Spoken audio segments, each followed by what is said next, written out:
So think back to those late August professional development sessions. You remember these, the energy, the fresh notebooks, the new year, new us, all of those slide decks with those jagged line graphs of every student outcome that every presenter has promised would look different by spring. Well, here we are. It's March. The hallway displays are a little weathered. The initial adrenaline of the school year has long since faded, and maybe you're sitting in another PD session today looking at the same graphs. You look at your notes, then you look at the colleague sitting next to you who's been through 20 years of these March shifts, and it hits you. We've changed the curriculum, we've changed the seating charts, we've even changed the hall pass procedures. But the feel of the building, it hasn't moved an inch. It's that exhausting realization that we're working incredibly hard, maybe harder than ever, inside of a machine that simply wasn't built to produce the results that we are dreaming of. I'm thinking today about how we stop hitting the brick wall and finally start moving it. This is your Morning Boost.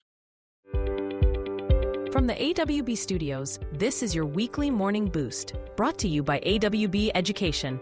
We are proud to be featured on the Forward Ed Network, advancing voices, shaping education. Let's get ready to boost your week.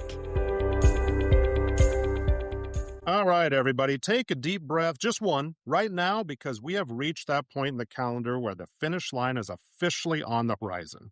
We're entering that spring sprint, and this is that part of the year where the days get longer, the coffee maybe gets a little stronger, and the work gets heavy. I know you're tired. I know the to-do list feels like a living document that might grow while you're sleeping. But I want you to hear me. You have got this. Now, however, having it doesn't mean just grinding through. We've all been there. We've seen a problem in our building, and our first instinct is to change the stuff. We change the schedule. We buy the new software. We rewrite the mission statement. And we keep making changes. But if we're being honest, we're often making them in the wrong areas. We're rearranging the deck chairs when what we really need to do is look at the engine. Today, we aren't just going to talk about surviving until May. We are going to talk about how to work smarter and not just harder. And I'm really honored because today I am joined by a man who can tell us exactly why those surface level changes keep failing and what we should be looking at instead. University professor at Drake University in Des Moines, an expert in educational transformation, and frankly, someone I consider to be a mentor, Dr. Doug Stilwell, welcome to your Morning Boost. Thanks, Adam. It's a pleasure to be here. I'll tell you, it is an absolute honor to have you here. And to get us started today, I think a lot of our listeners might hear the name Deming and think of 1950s manufacturing or Japanese car companies. But for the educators standing in a classroom or in front of an office today, could you give us the elevator speech? I mean, what is the Deming philosophy at its core, and why should we care about it in our schools? Well, I think I'll first start with my hunch is that when most people, educators, hear the word Deming, they have no idea who we're talking about. So typically in manufacturing, specifically, people would know that name, but educators probably don't. So this would be a good introduction for them. So the overview of Deming, I would say, as much as he talks about systems and variation psychology, theory of knowledge, what I think about is it's about people. It's about helping people to enjoy joy in their work, to get meaning out of it, to feel like they've made a difference, to help produce quality. And Deming really defined quality as goods or services that contribute to the happiness or well-being of someone's life. That said, when I think about Deming and his work, I think about the idea of systems thinking, that the results come from the system. Now, this is a tough one for folks because we've been so encouraged and involved in the Western culture to think it's all about individual effort. And so Deming runs counter to that. He says, yeah, individual efforts is important, but it's the system that's the most important because the results in a system come from the system itself and not so much the individuals in the system. We're also talking about how to improve the system to improve results. So it's not just about having a systems approach. It is fundamentally to get better results. And we do that by taking a systems approach. And we'll probably talk a little bit more about what that means exactly. Deming would talk about, let's look at the work that's actually happening in the system.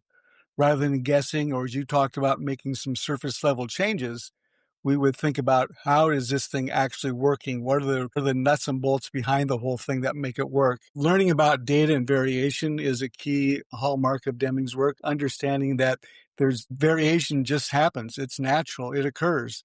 And understanding when we should and shouldn't respond to it is a significant part of Deming's work. And again, finally, I'll just reiterate, it's about restoring joy in our work, in our teaching, and in our learning for everyone that's involved. Deming was a big advocate of the individual, and he talked about the individual being transformed will have just more of a joyful experience in their work, whatever it might be. Well, I'll tell you what, I'm really looking forward to the conversation that we're going to have today. There's some great learning that we can do together here. And even I think for our educators listening, anytime we can take little bits of this and little bits of that, which is really what Deming talks about. It's not that we're going to be able to do all 14 of his points all day, every day. Really, just some of the work that he talks about is something that's going to be able to provide some positive work for us in the schools, or positive change for us in the schools. So hold on, listeners. We'll be right back. We're going to take a quick commercial break, and we'll be back with more from Dr. Doug Stilwell.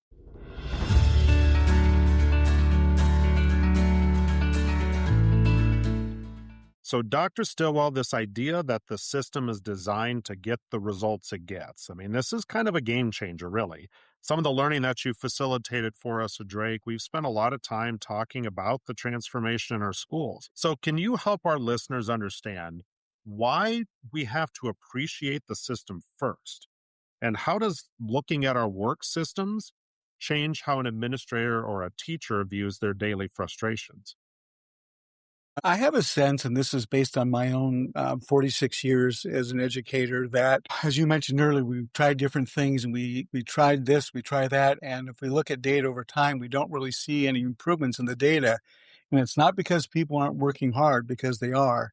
It's a matter of not understanding that it's the system that we've created that actually creates the results. So understanding the system helps us to learn how the system is actually producing those results, which sounds kind of esoteric, but if we back up and we think about all the pieces that happen, we'll just say in a school, from the classroom setting to how the building is arranged, to the people in the building, to the curriculum and instructional practices, even to how the custodian cleans the building, all of those things contribute to the results of the building.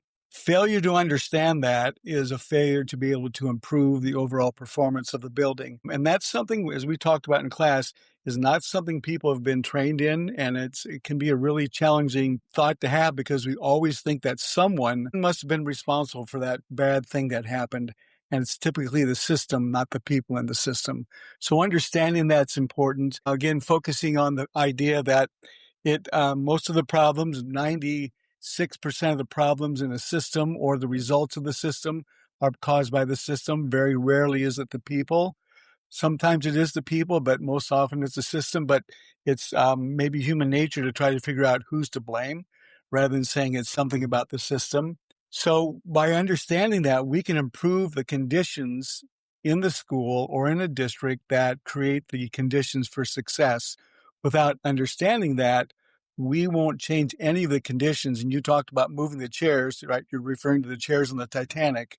Without understanding how the Titanic works or how it could have avoided hitting the iceberg, without understanding that, nothing else matters. And so and I mentioned this in class, my concern for education is that we don't train people in systems thinking. And because of that, despite all the best efforts, we're stuck. We're absolutely stuck. Well, I think too, I mean, what we're describing here is not easy. And sometimes, maybe society wise, we look for the easy fix. We want to just get it fixed right now and move on.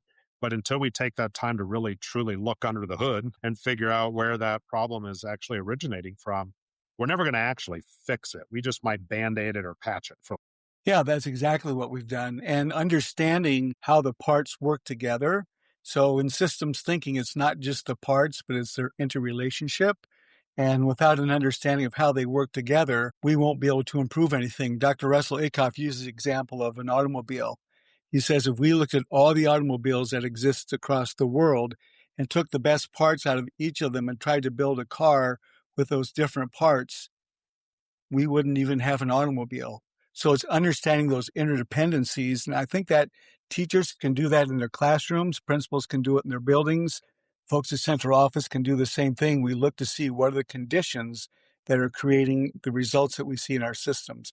And by the way, when I talk about systems, I'm talking about a classroom, I'm talking about a program, I'm talking about a district, I'm talking about anything that includes a group of people working together to achieve a particular aim. Well, that's a great start. We're going to talk about systems. We're going to dive a little bit more into that with Deming's 14 points when we get back from our next commercial break here. So hang on, listeners. We'll be back a little bit later with some more from Dr. Doug Stilwell.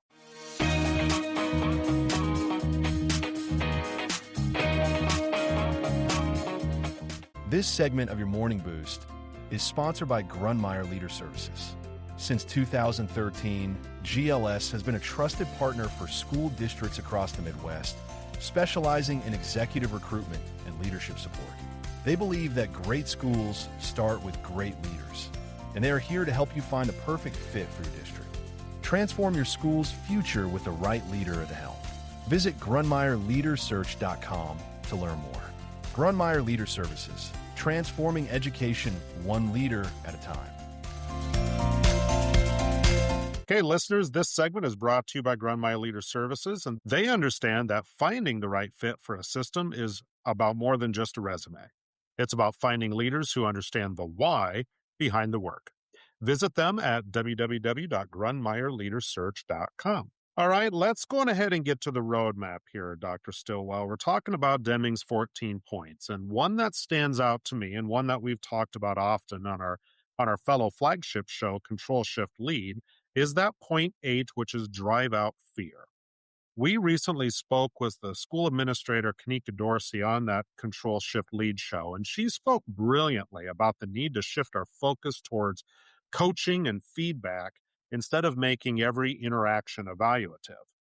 So, based on the frameworks that Deming has for us, how a leader, really from any seat, practically start driving out fear so that that data becomes a headlight to see the path rather than a flashlight to find someone doing wrong. So how do we do that as a school leader? I think one of the first things I think about is related to the work of Dr. Peter Senge, and he's got principles for systems thinking. And one is that there is no blame. And what he means by that is in a system, there's no blame of individuals because connecting to Deming's work, it's the system that produced the results. So that mindset of it's the system, not the people, will move us away from blaming people and try to understand what about the system is producing the results that we're getting. So that's the first piece. I think what we can also do is make the purpose of data about learning and not about judgment. We'll sometimes hear about schools that might post a group of teachers' test scores with their names on it so the whole group can see it. Unless you have a whole lot of trust and goodwill built up, that's going to be something that's going to generate fear. So if we look at it as what can we learn from the data rather than who can we blame for the data, I think that starts to remove some of the fear and tells us that we have a culture built around learning and not about fear. I think what leaders can do is really look at things with a deal of curiosity. Again, what caused this data to happen? What might we do to improve the data? So being curious about the data rather than being judgmental about it will help. When we create that safety, we can surface the real issues, right? So rather than me being afraid to maybe mention something that may rub someone wrong, if I present it in a way that's not blaming anybody, we can surface those things and examine them to determine what their role was, again, in producing the results that we achieved. And another piece about driving out fear is it protects our pride in our workmanship. If people are fearful, they're not going to have a whole lot of pride in their work. And that was another one of Deming's thoughts is how do we help people take pride in their work? Now, let me talk about very briefly, if I might, a physiological reason about fear.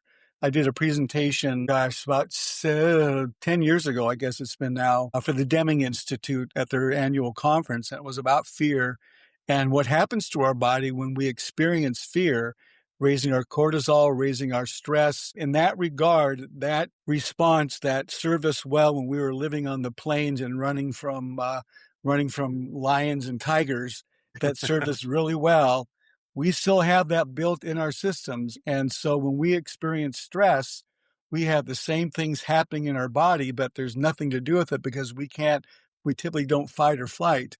So it actually reduces what's happening in a prefrontal cortex, and we're going to perform more poorly. In addition, there's some real health issues that arise when people live in a fearful or stress-filled environment. So that's a leader's job. I'm going to post a lot of these things as leader responsibilities to set these parameters to make these environments focused on learning, curiosity, and improvement overall.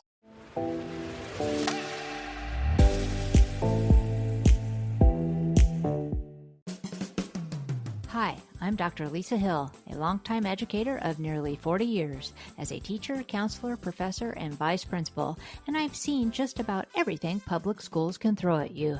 And now I'm sharing my tales on my comedy podcast, Vice Principal Unofficed. It's where school leadership meets laugh out loud stories. From underwear required parent teacher conferences, yes, really, to staff lounge confessions and more, you won't believe. I'm telling it all with humor and a whole lot of heart. I also tackle the serious stuff too, like what schools really need to change and those behind-the-scenes moments no one talks about. So if you're ready to laugh, learn, and maybe even cry a little, but mostly laugh, join me and my 90-year-old mom, my unofficial co-host, on Vice Principal Unofficed. New episodes drop bi-weekly on Apple Podcasts, Spotify, or wherever you get your podcast fix. Trust me, this is one detention you'll actually look forward to.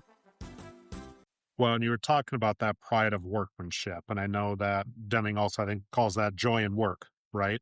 Absolutely. And I mean, I think that's really hard for us sometimes as leaders to understand that it's not just check it off. It's not just get the work done.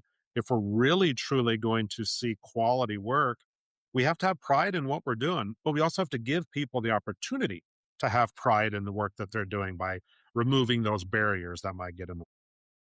Yeah, sometimes I mention joy in work, people think, oh, that's the fluff.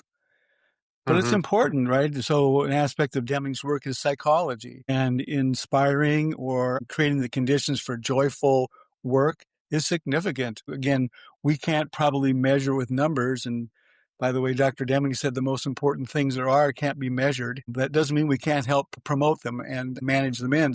Taking pride in your work, experiencing joy is really, I mean, if I think about my work, yeah, I got paid. But that's not really drove me to do the work because I was going to get the paycheck if I did A, B, or C. It was the pride I took, the joy I took, and the accomplishments that I was able to achieve with the people that I worked with. So thinking about that again as a leader, how do we help create those environments where that can happen? Again, takes a systems thinking approach to facilitate it. So we have a lot of paraprofessionals, support staff who listen to this show, and they often see the seams of the system where that handoff, frankly, it fails at times.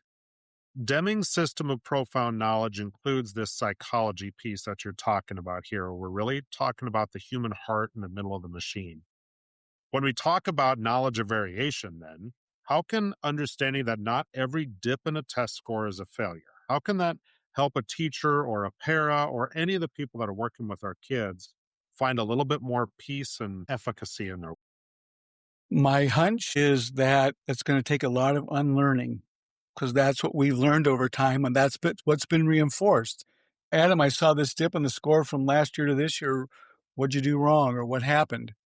If we understand variation, and first of all, we understand variation is normal, we're not going to see the same results even from the same children on the same day. We'll see different results for a number of reasons. We have to understand that some amount of variation is normal and acceptable. When we understand that, again, we ask the question, what was it about the system that created all of those results, not just that dip, but all those results that you see? And if you say, well, we did X, Y, and Z, and we're happy with the results, fantastic. Keep doing them. If you look at the results, and we talked about a control chart, I don't want to go into that because that could drone on this podcast forever. But if we understand that, we can see that there's something about the system that has to be changed. Now, that said, Teachers are in charge of the systems in their classrooms, but they are part of a larger system, which is the building. So having that understanding that it's not just one thing in that classroom that produces the results. We just talked a moment ago about pedagogy. I think we're all in favor and believe that pedagogy, effective pedagogy, is important. But if it's effective pedagogy in an ineffective classroom system, we'll not have the results that we're looking for. But I'm sorry, I kind of drifted away from your question. Understanding variation helps us understand that it's a system and it's normal, and we shouldn't react or overreact to one point that we see, which is something that's pretty common in our profession. I think that's just it. It is common, probably too common, because I know that's something that in the many years that I've been doing this, we do have a tendency to overreact the minute something looks bad. We want to fix it immediately. But like you say, it could just be a little bit of variation. It might just be something that's just part of that process, but still within the confines of that system. Yep. So if people don't understand the concept of variation, as Dr. Deming and Dr. Schuhart describes it, we're going to be at the will of just responding to every data point. And so again, if Doug was in charge of the teacher and administrator preparation, we would learn about those things and look at data in a different way. I think people are very well intended when they have data days and they look at it. I'm not sure if they're making the most sense of it without understanding it through the lens of variation.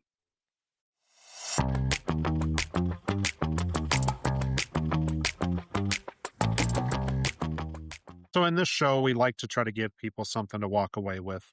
If a leader is listening to this and wants to move from, we'll say, fixing people to re-engineering that environment, what's a first step that they could take right away tomorrow morning to help move along that towards that path of some true transformation?